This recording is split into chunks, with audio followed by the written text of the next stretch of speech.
Hey, football fans, welcome back to another episode of Lions Latest, the show where we gather around and talk about the greatest team in the NFL, the Detroit Lions. I'm your host, Bryan Hanes, and we got some stuff to talk about player wise going into this postseason. So let's get into this video. But real quick beforehand, if you're not already, please consider going down and hitting subscribe. If you do that, you will get updated on all things Lions during this postseason.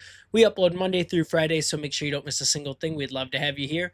With that being said, let's jump into this first topic. So it seems like the Lions have gone and take the first small step in addressing our issue at the center position.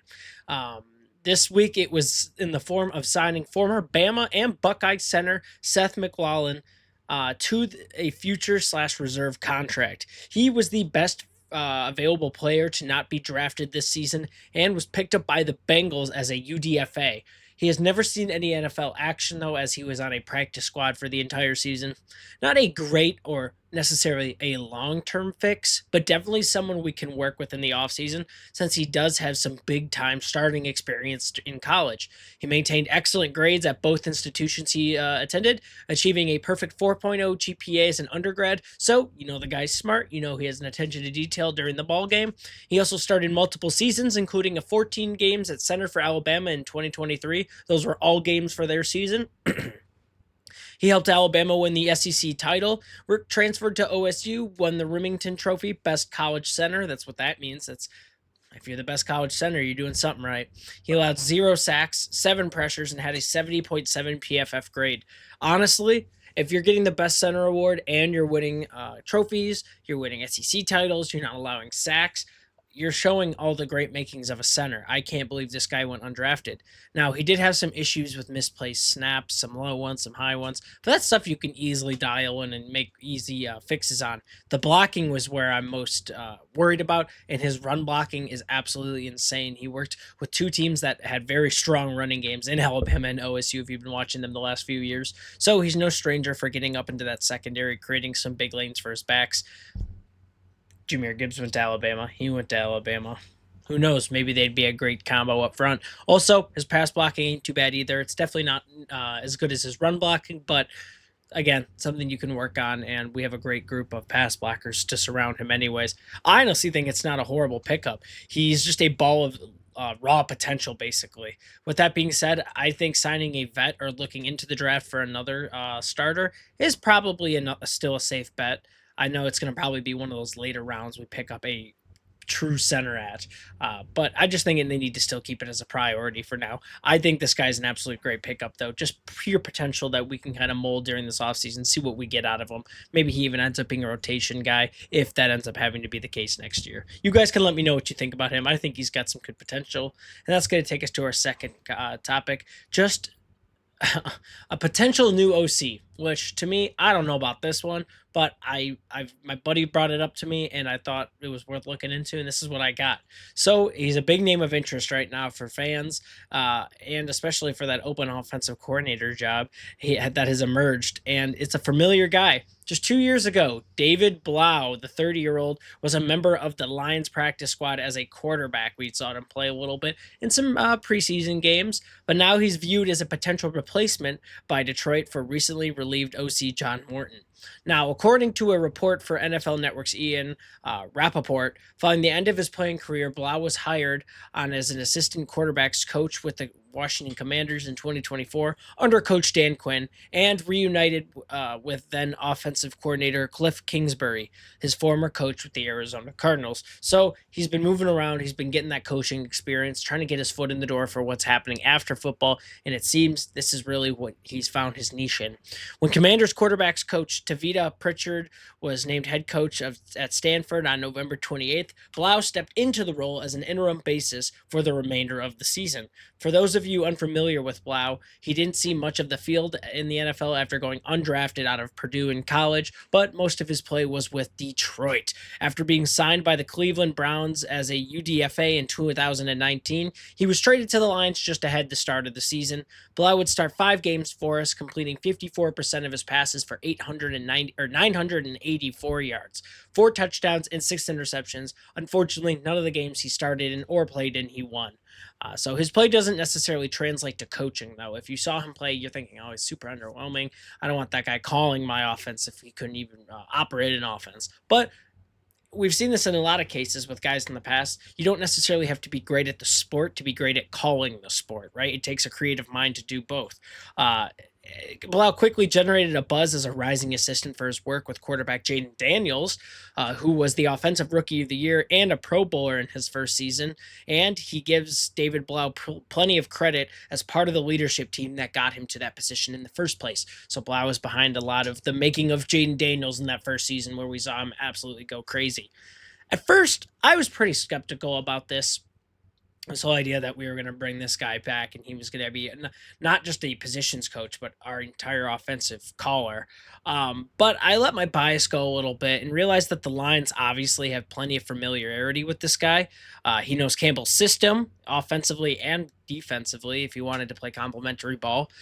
He knows the quarterback room super well since he was part of it when Goff was there, and this would be a massive step up for Blau even without a full year as a full-time position coach. So there's plenty of upside to the fact that he's comfortable with us. He kind of knows what we like to do. I think a big reason John Morton didn't work out in the first place is because he didn't know what we wanted to do as much as like Dan Campbell did, just because he had been out of our system for so long. He wasn't sure what the real best place to make was. That's my opinion on what John Morton didn't work out with. I think David Blau, though, kind of knows what Jared Goff likes to do. Tendencies of our receivers, that he has that little advantage of being a quarterback. He used to have to study it anyway. So I think he could step in and be great, but he is a little without how do I say this? Experience.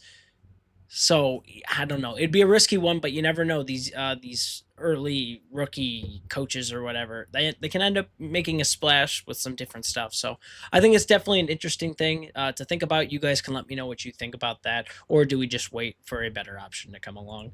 And now to our third topic, where we are talking about Graham Glasgow. So out of all the possible guys we've talked about this year for retiring, Graham Glasgow has been mentioned, but we've never done our own little segment on him. So what is he doing? Does he intend to play next season, either here, elsewhere, or is he calling it quits for his season in the NFL or for his career in the NFL? Well, he said, "quote We'll see," as he responded Monday, cleaning out his locker in the Allen Park facility for perhaps the last time.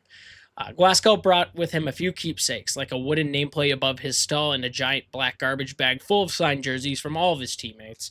The one from Penei Sewell included a message scrawled on the back in which Sewell called Glasgow, quote, "the funniest dude I've ever met," end quote. So, I mean, listen, he was a great guy and great teammate on off the field for so long. I think he just lost a little bit of a step, just a little slower than he used to be. And, it happens, especially at the position he is playing. Now, I don't want this thing to be about, his last year was not great and his legacy is going to be ruined, because I don't think that's the case. He stepped into a position we really needed him to do in a very, kind of last minute position during camp. I think he did about as well as he could have, and I'm not going to give him any hate for not doing fantastic in a position he had experience playing before, but it's not his bread and butter. So I think honestly, he added a lot to the team off the field and on the field. It just wasn't so much on the field this year. Now, 10 years in the NFL does take a toll. Decker could also attest to this. The Big Ten men have arrived with us in 2016.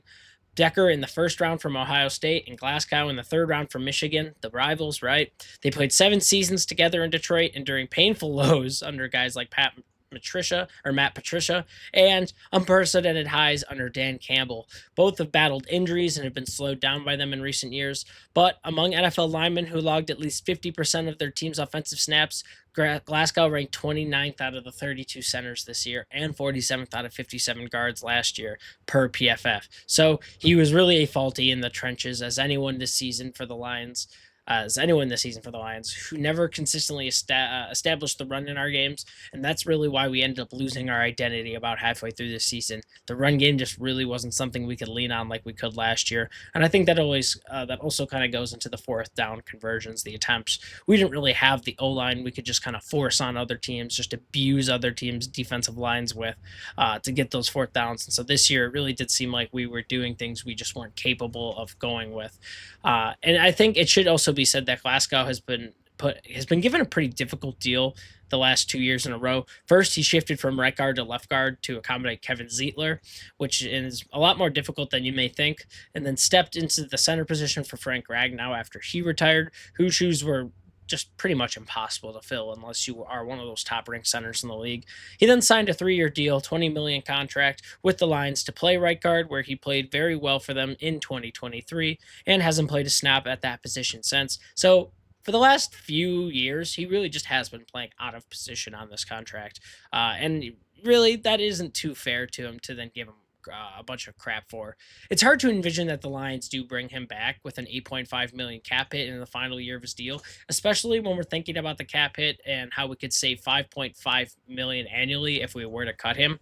So when he was asked about his future in the NFL, all he said was, quote, "I'm still under contract for next year, so unless that changes, I'm a Detroit Lion, but yeah, I guess. I don't know," end quote. So for now, he just plans to be spending his offseason, quote, "lifting, playing games, video games, hanging out with my family, getting healthy, and seeing where we're at," end quote. Not my family, his family. You know what I mean. So let the guy relax. Let the guy enjoy it. I don't think he smeared his legacy or anything like that. He's going to be a Lions legend in that trench position. I think we really just have been asking a lot from him in the last few years, and it's definitely not easy to do when you're getting into those higher years for football players. So you can't knock him. You gotta love him. He's a Lion through and through.